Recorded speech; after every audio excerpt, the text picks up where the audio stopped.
నమస్కారం న్యూస్ 21 కి స్వాగతం. హెడ్లైన్ చూద్దాం.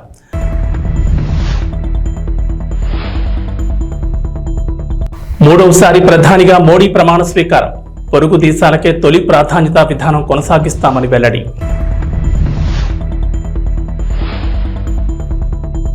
చంద్రబాబుకు కత్తి మీద సాములా మారిన మంత్రివర్గ విస్తరణ. కేబినెట్ కూర్పుపై తర్జన భర్జన. తెలంగాణకు రెయిన్ అలర్ట్. నేడు పలు జిల్లాల్లో భారీ వర్షాలు. రికార్డు స్థాయిలో ముచ్చటగా మూడవసారి దేశ ప్రధానమంత్రిగా నరేంద్ర మోడీ ఆదివారం రాత్రి ప్రమాణ స్వీకారం చేశారు. వేడుకగా జరిగిన కార్యక్రమంలో 30 మంది కేబినెట్ మంత్రులు, 5 స్వతంత్ర హోదా కలిగిన సహాయ మంత్రులు, 36 మంది సహాయ మంత్రులుగా ప్రమాణ స్వీకారం చేశారు. అట్టహాసంగా జరిగిన ఈ కార్యక్రమానికి దేశ విదేశాలకు చెందిన వేలాది మంది అతిథులు హాజరయ్యారు. ముఖ్యంగా భారత్ పొరుగున ఉన్న 7 దేశాల అధిపతులు విచ్చేశారు. హిందూ మహాసముద్ర ప్రాంత దేశాల అగ్రనేతలు మోడీ ప్రమాణ స్వీకారోత్సవానికి హాజరయ్యారు. వీరిలో మాల్దీవుల అధ్యక్షుడు మహమ్మద్ ముయిజ్, నేపాల్ ప్రధాని పుష్పకమల్ దహల్, శ్రీలంక అధ్యక్షుడు రనిల్ విక్రమ్సింఘే, బంగ్లాదేశ్ ప్రధాని షేక్ హసీనా, మారిషస్ ప్రధాని ప్రవీణ్ కుమార్ జగ్నాథ్, భూటాన్ ప్రధాని Tshering Tobgay, Seychelles vice president Ahmed Afif ఈ వేడుకకు హాజరయ్యారు. ప్రధాని మోడీ మంత్రివర్గంలో ఈసారి మహిళా మంత్రుల సంఖ్య తగ్గింది. ఆదివారం ఎన్డీఏ మంత్రులు ప్రమాణ స్వీకారం చేసిన విషయం తెలిసిందే. ఈ క్రమంలో మొత్తం 7 మహిళలను మంత్రి పదవులు వరించగా వారిలో 2కి కేబినెట్ హోదా దక్కింది. అయితే గత ప్రభుత్వంలో 10 మంది మహిళా మంత్రులు ఉండడం గమనార్హం. మంత్రివర్గంలో తిరుగు చోటు దక్కని వారిలో కేంద్ర మంత్రి స్మృతి ఇరానీ, భారతీ పవార్, సాధ్వి నిరంజన్ జ్యోతి, దర్శనా జార్దోష్, మీనాక్షి లేఖి, ప్రతిమా భౌమిక్ ఉన్నారు. మాజీ మంత్రి నిర్మలా సీతారామన్, బీజేపీ ఎంపీలు అన్నపూర్ణాదేవి, శోభా కరండల్జే, రక్షా ఖడ్సే, సావిత్రి ఠాకూర్, నిముపెన్ బంభానియా, అప్నాదళ్ ఎంపీ అనుప్రియ పటేల్కు మంత్రివర్గంలో చోటు దక్కింది. ఆంధ్రప్రదేశ్లో కొత్త ప్రభుత్వం ఏర్పాటు కానుంది. ఈ నెల 12న నారా చంద్రబాబు నాయుడు ముఖ్యమంత్రిగా ప్రమాణ స్వీకారం చేయబోతున్నారు. అయితే కేబినెట్ కూర్పు ఉత్కంఠగా మారింది. ఈసారి మంత్రి పదవి ఆశిస్తున్న నేతలు ఎక్కువ మంది ఉన్నారు. ముఖ్యంగా టీడీపీ నుంచి ఆశావాహులు ఎక్కువగా ఉన్నారు. పార్టీలో సీనియర్లు చాలా మంది ఈసారి రేసులో ఉన్నారు. అటు జనసేన, బీజేపీలకు కూడా మంత్రివర్గంలో స్థానం కల్పించాల్సి ఉంటుంది. 2 పార్టీలకు కలిసి కనీసం 5 పదవులైనా ఇవ్వాల్సి ఉంటుంది. ఈ క్రమంలో మంత్రివర్గ కూర్పు చంద్రబాబుకు కత్తి మీద సాములా మారింది. ఏపీలో మందుబాబులకు కొత్త ప్రభుత్వం శుభవార్త చెప్పింది. రాష్ట్రంలో నాన్ బ్రాండెడ్ లిక్కర్కు తెరపడింది. మళ్లీ బ్రాండెడ్ లిక్కర్ను అందుబాటులోకి తీసుకొచ్చారు. దేశంలో పాపులర్ బ్రాండ్గా ఉన్న కింగ్ ఫిషర్ బీర్ను కంటైనర్లలో తీసుకొచ్చి గోడౌన్లో నిల్వ చేశారు. త్వరలోనే రాష్ట్ర వ్యాప్తంగా బ్రాండెడ్ మద్యం విక్రయాలు ప్రారంభం కాబోతున్నాయి. ఈ మేరకు కింగ్ ఫిషర్ బీర్లతో వచ్చిన కంటైనర్ వీడియోను టీడీపీ నేత ఆనం వెంకటరమణారెడ్డి ట్వీట్ చేశారు. విజయవాడ దుర్గమ్మకు భారీగా ఆదాయం సమకూరింది. దుర్గమ్మ దర్శనానికి వచ్చిన భక్తులకు దర్శనం టికెట్లు, లడ్డు, పులిహార ప్రసాదాలు, ఆర్జిత సేవల టికెట్లు విక్రయాల ద్వారా ఒక్కరోజులోనే భారీగా ఆదాయం దక్కింది. ఆదివారం ఒక్కరోజు 51,03,032 ఆదాయం లభించినట్లు అధికారులు తెలిపారు. 500 రూపాయల దర్శనం టికెట్ ద్వారా 28,52,600 ఆదాయం సమకూరింది. అలాగే 300 రూపాయల టికెట్ ద్వారా 13,37,000 రాగా 100 రూపాయల టికెట్ ద్వారా 8,93,800 ఆదాయం వచ్చినట్లు తెలిపారు. అలాగే 3,02,757 విరాళాల ద్వారా సమకూరింది. కేశ ఖండనశాలలో 4,601 మంది తమ తలనీలాలు సమర్పించారు. 68,487 లడ్డూ ప్రసాదాలను, 33,345 పులిహార ప్రసాదం ప్యాకెట్లను విక్రయించినట్లు చెప్పారు. మరోవైపు దుర్గమ్మ దర్శనానికి ఆదివారం భక్తులు భారీగా తరలివచ్చారు. వీకెండ్ కావడంతో ఉదయం నుంచి భక్తులు క్యూ లైన్లో బారులు తీరగా అమ్మవారి దర్శనానికి సుమారు 2 గంటల సమయం పట్టింది. అలాగే ఘాట్ రోడ్లు, బైకులు, కార్లతో నిండిపోగా దూర ప్రాంతాల నుంచి వచ్చే భక్తుల వాహనాలు సీతమ్మవారి పాదాల సెంటర్, పున్నమి రెస్టారెంట్ సమీపంలో పార్క్ చేశారు. కొందరు అక్కడి నుంచి దుర్గగుడికి రావడానికి ఇబ్బందులు పడ్డారు. ఆదివారం రోజు సుమారు 50,000 మంది భక్తులు అమ్మవారిని దర్శించుకున్నారని అంచనా వేశారు అధికారులు. హైదరాబాద్ మెట్రో ట్రైన్ ప్రయాణికులకు బ్యాడ్ న్యూస్. త్వరలోనే మీ జేబులకు చిల్లు పడనుంది. మెట్రో ఛార్జీలను పెంచేందుకు రంగం సిద్ధమైనట్లు సమాచారం. మెట్రో నిర్వహణ ఖర్చులు పెరిగిన నేపథ్యంలో ఉన్నతాధికారుల సూచన మేరకు టికెట్ ధరలను పెంచేందుకు ఎల్ఎన్టీ సంస్థ రెడీ అవుతోంది. రోజువారీ నిర్వహణ ఖర్చులు, నష్టాల భారాన్ని తగ్గించుకునేందుకు టికెట్ ధరలు పెంచాలని డిసైడ్ అయింది.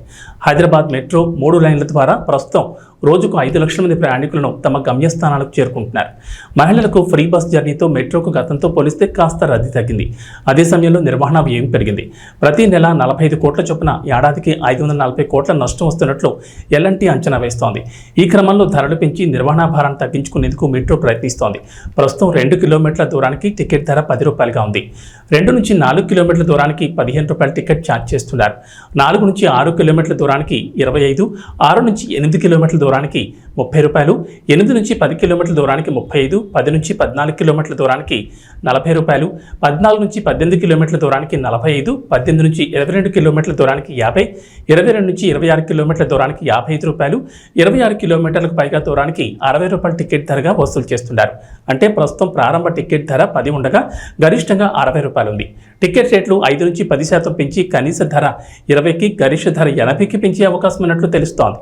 నందమూరి బాలకృష్ణ, బోయపాటి శ్రీను కాంబోలో ఇప్పటివరకు వచ్చిన 3 చిత్రాలు బంపర్ హిట్ అయ్యాయి. అందుకే ఈ కాంబినేషన్ అంటే బాలయ్య అభిమానులతో పాటు సినీ ప్రియులందరికీ ఎంతో ఇష్టం.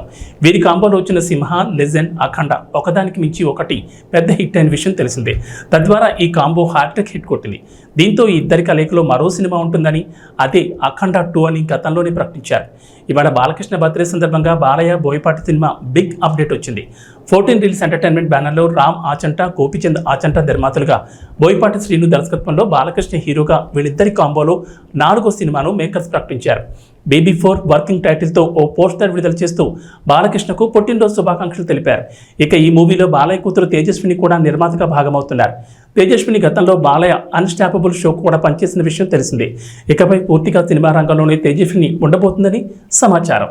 నరేంద్ర మోడీ 3వసారి భారతదేశ ప్రధానిగా ప్రమాణ స్వీకారం చేసిన సందర్భంగా బీజేపీ శ్రేణుల ఆధ్వర్యంలో అనకాపల్లి పట్టణంలోని 4 రోడ్ల జంక్షన్ వద్ద జరిగిన కార్యక్రమంలో మాజీ ఎమ్మెల్యే, నియోజకవర్గ టీడీపీ ఇన్ఛార్జ్ పియల గోవింద సత్యనారాయణ, జనసేన నాయకులు వేమరశెట్టి చిన్ని పాల్గొని బీజేపీ, టీడీపీ, జనసేన శ్రేణులకు మిఠాయిలు తినిపించి శుభాకాంక్షలు తెలిపారు. ఈ సందర్భంగా ప్రమాణ స్వీకార కార్యక్రమాన్ని టీడీపీ నాయకులు మల్లా సురేంద్ర, పోలారపు త్రినాథ్ ఉమ్మడి పార్టీ కార్యకర్తలతో కలిసి వీక్షించారు. నరేంద్ర మోడీ నాయకత్వంలో దేశం, నారా చంద్రబాబు నాయుడు, పవన్ కళ్యాణ్ నాయకత్వంలో రాష్ట్రం అభివృద్ధి పథంలో నడుస్తుందని ఆశాభావం వ్యక్తం చేశారు.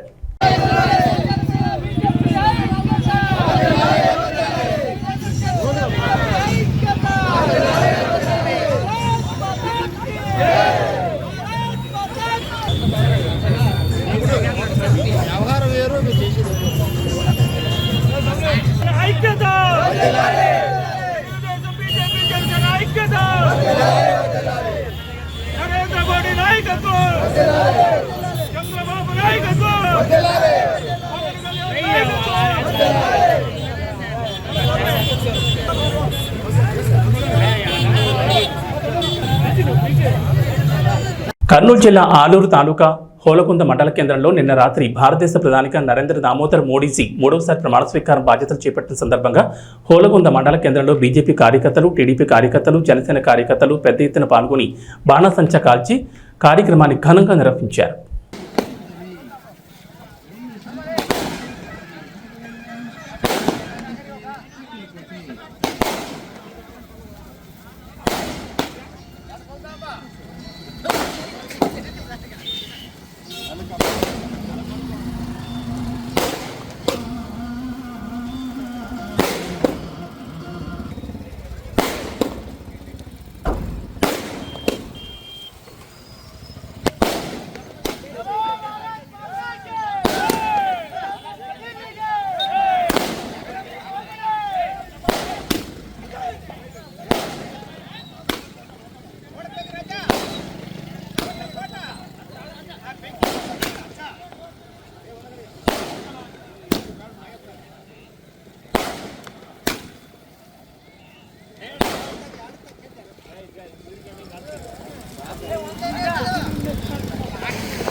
बरले घोषणा कुगे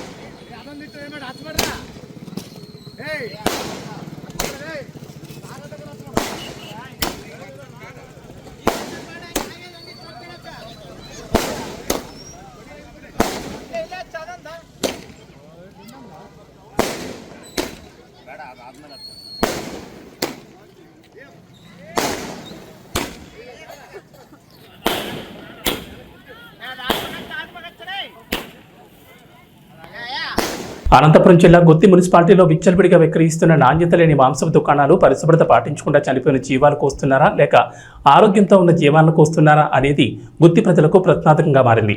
గుత్తిలో మాంసపు దుకాణాలు విచ్చలవిడిగా ఉన్నాయి. ఏ మాంసపు దుకాణం వద్ద చూసినా కూడా అపరిశుభ్రత నెలకొంది. అలాగే మురిక్కారుల పక్కన తోపుడు బండ్లపై గొర్రెలను మేకలను కోస్తూ అక్కడే విక్రయిస్తూ ప్రజల ప్రాణాలతో చెలగాటమాడుతున్నారు. ఎక్కడ చూసినా దుకాణాల్లో విచ్చలవిడిగా ఈగలు, వివిధ రకాలైన దోమలు వాలి అపరిశుభ్రతతో మాంసాలు దర్శనమిస్తున్నాయి. దీంతో గుత్తి ప్రజలు అపరిశుభ్రతతో నెలకొన్న మాంసాన్ని తింటూ తమకు తెలియకుండానే వివిధ రోగాల బారిన పడుతున్నారు.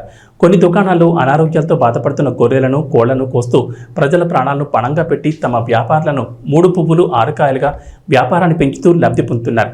అయితే గుత్తి 3rd గ్రేడ్ మున్సిపాలిటీ కావున సాధారణంగా మున్సిపాలిటీ హెల్త్ ఇన్స్పెక్టర్ వారంలో 1 లేదా 2 సార్లు మాంసపు దుకాణాలు తనిఖీ చేయాల్సి ఉంటుంది. అలాగే మాంసపు దుకాణాల్లో వస్తువులకు పాల్పడుతున్న మున్సిపాలిటీ అధికారులపై విచారణ చేపట్టి తగు చర్యలు తీసుకోవాలని ప్రజలు కోరుతున్నారు.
నా పేరు సునీత, నేను గుత్తి నివాసిని.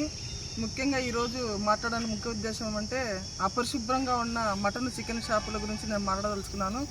ఎందుకంటే నిత్యం ప్రజలు అపరిశుభ్రంగా ఉన్న చికెన్ని, మటన్ తినుకుంటూ ఎన్నో అనారోగ్యాలకు పాలవుతున్నారు. ఏ చికెన్ షాప్ చూసినా, ఏ మటన్ షాప్ చూసినా అపరిశుభ్రంగా నీట్నెస్గా ఉండాలని చెప్పి చెప్తున్నా కానీ అపరిశుభ్రంగా ఎట్లా అంటే అట్లా కింద పడిన వస్తువు కానీ మళ్ళీ పైకి వేసి అట్లా తూకాలు వేసి ఆ విధంగా వేస్తున్నాడు. ఎక్కడ చూసినా దోమలు, ఈగలు ఉన్నా కానీ సరే అట్లే దాన్ని వెయిట్ చేసి ఇస్తున్నారు. కానీ ప్రజలకు ఏం తెలుసు, పాపము ఆ చచ్చిపోయిన, బతికినాయో, చనిపోయిన జీవాలు కానీ కోసి అమ్మడము.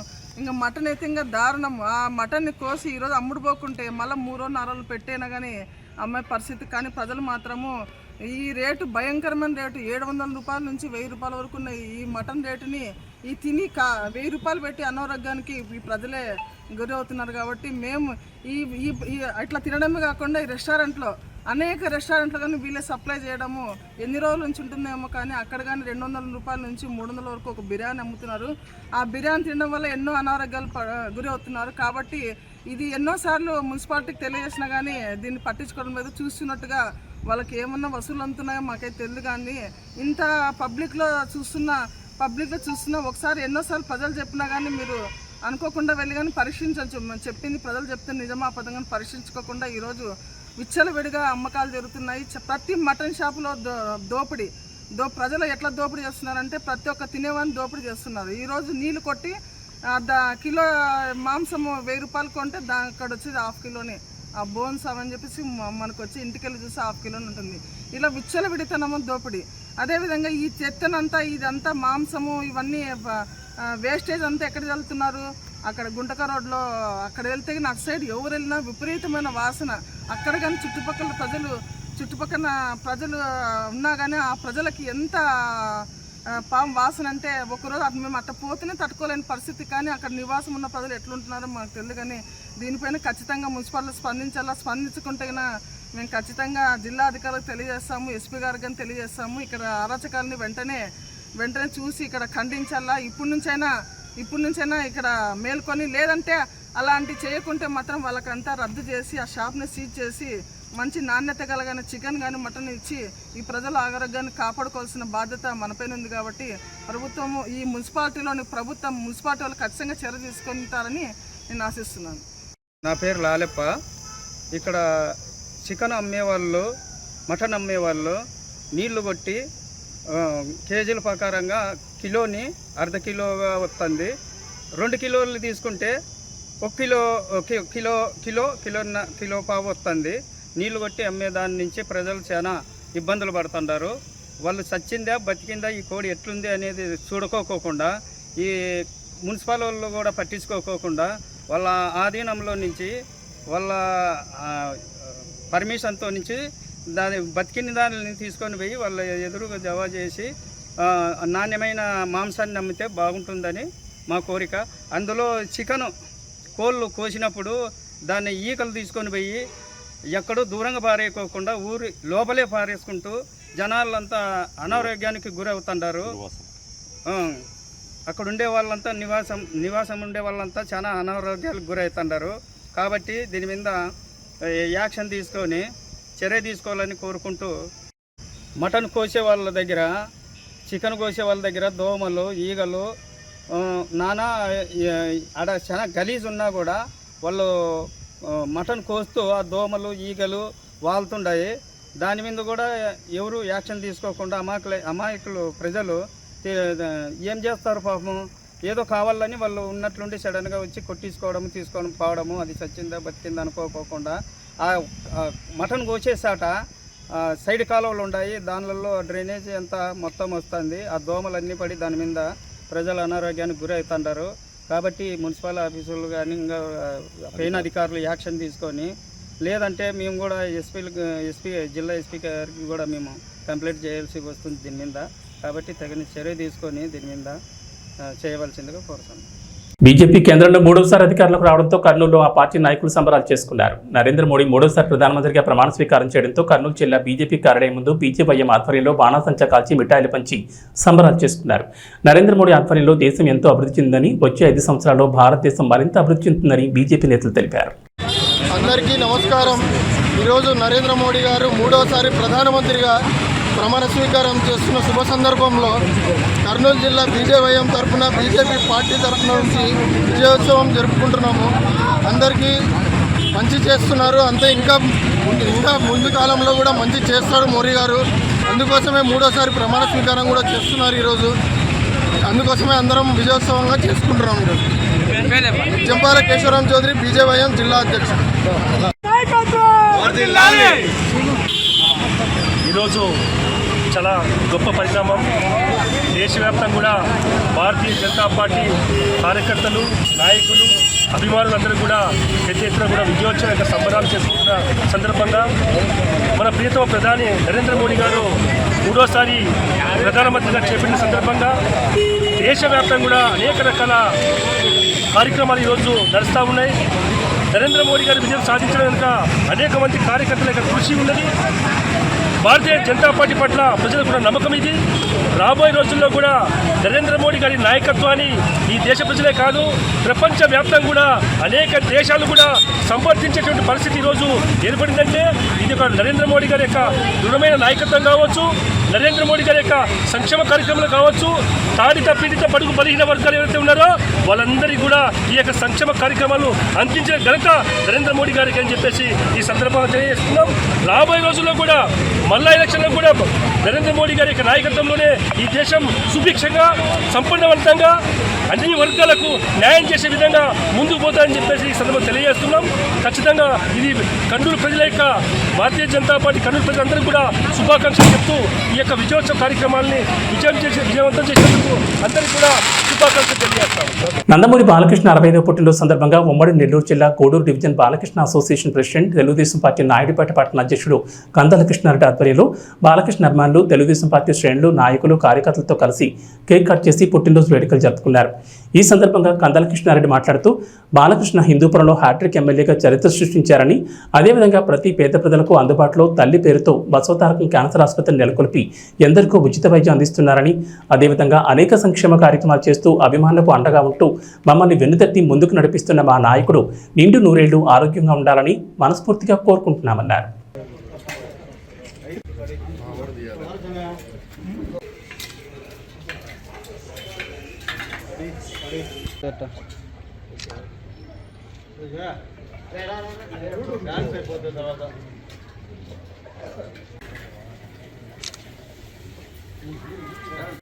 అందరికీ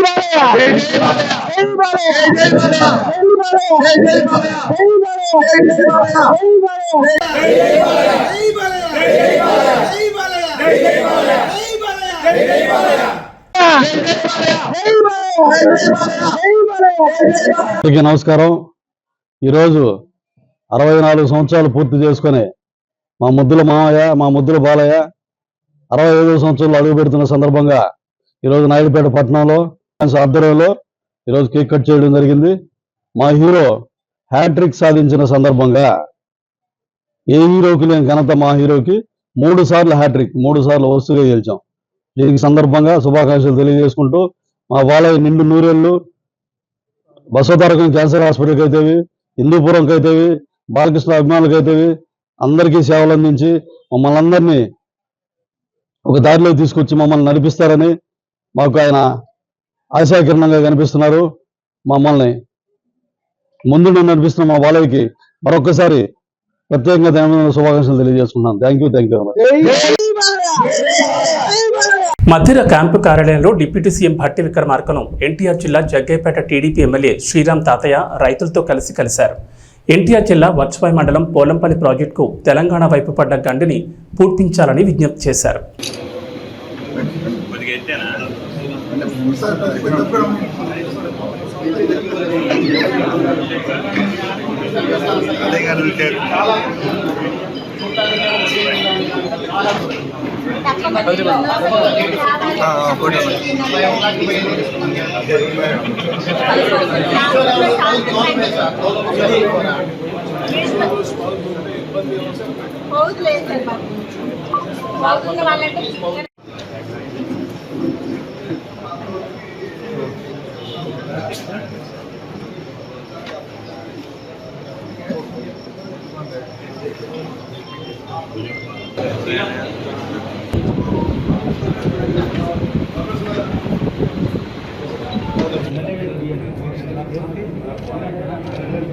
T20 వరల్డ్ కప్ 2024లో భాగంగా భారత్ వర్సెస్ పాకిస్తాన్ మధ్య ఆదివారం జరిగిన మ్యాచ్ ఎప్పటి మాదిరిగానే క్రికెట్ ప్రేమికులకు అసలు సిసలైన మజాను అందించింది. చివరి బంతి వరకు ఉత్కంఠభరితంగా సాగిన ఈ మ్యాచ్లో భారత్ 6 పరుగుల తేడాతో ఘన విజయం సాధించింది. దీంతో భారత ఆటగాళ్లు, ఫ్యాన్స్, మద్దతుదారుల ఆనందానికి అవతలు లేకుండా పోయాయి. అయితే మరోవైపు పాక్ ఆటగాళ్లు, ఆ జట్టు ఫ్యాన్స్ తీవ్ర విచారణలో మునిగిపోయారు. పాక్ డ్రెస్సింగ్లో అందరూ భారమైన హృదయాలతో కనిపించారు. 120 పరుగుల లక్ష్యాన్ని ఛేదించలేక చతికిల పడడంతో పాకిస్తాన్ అభిమానులు నిరాశకు గురయ్యారు. ఇక వాతావరణ విషయానికి వస్తే నైరుతి రుతుపవనాలు తెలంగాణలో క్రమంగా విస్తరిస్తున్నాయి. రానున్న 2 రోజుల్లో తెలంగాణ అంతటా రుతుపవనాలు విస్తరించే ఛాన్స్ ఉందని హైదరాబాద్ వాతావరణ శాఖ అధికారులు చెప్పారు. దీనికి తోడు తెలంగాణపై ఉపరితల ఆవర్తనం కూడా కొనసాగుతోందని, దీని ప్రభావంతో తెలంగాణలో 2 రోజుల పాటు ఓ మోస్తరు నుంచి భారీ వర్షాలు కురుస్తాయని చెప్పారు. నేడు రంగారెడ్డి, వికారాబాద్, సంగారెడ్డి, మెదక్, మహబూబ్ నగర్, నాగర్ కర్నూల్, ఖమ్మం, నల్గొండ, సూర్యాపేట, వనపర్తి, నారాయణపేట, జోగులాంబ గద్వాల్, హైదరాబాద్ జిల్లాలో వర్షం కురుస్తుందన్నారు. భారీ ఈదురుగాలులు వీచే ప్రమాదం ఉందని, గంటకు 30 నుంచి 40 కిలోమీటర్ల వేగంతో గాలులు వీస్తాయన్నారు. ఉరుములు, మెరుపులతో పాటు పిడుగులు పడే ఛాన్స్ ఉందని జాగ్రత్తగా ఉండాలని ప్రజలను హెచ్చరించారు. రుతుపవనాలు వేగంగా వ్యాపించడం, ఉపరితల ఆవర్తనం కారణంగా పలు జిల్లాలకు ఎల్లో అలర్ట్ జారీ చేసింది వాతావరణ శాఖ. ఇక ఉత్తర తెలంగాణలో కొన్ని చోట్ల ఇంకా గరిష్ట ఉష్ణోగ్రతలు నమోదవుతున్నాయి. రుతుపవనాల కారణంగా అంతటా విస్తరించిన తర్వాత ఉత్తర తెలంగాణలో సైతం వర్షాలు కురిసే అవకాశం ఉందని వాతావరణ శాఖ అంచనా వేసింది. అటు ఏపీలోనూ కొన్ని చోట్ల వర్షాలు కురుస్తున్నాయి. రుతుపవనాల ప్రభావంతో రాయలసీమలో వర్షాలు పడుతున్నాయి. ఏవీ బులెటిన్ విశేషాలు. నమస్కారం.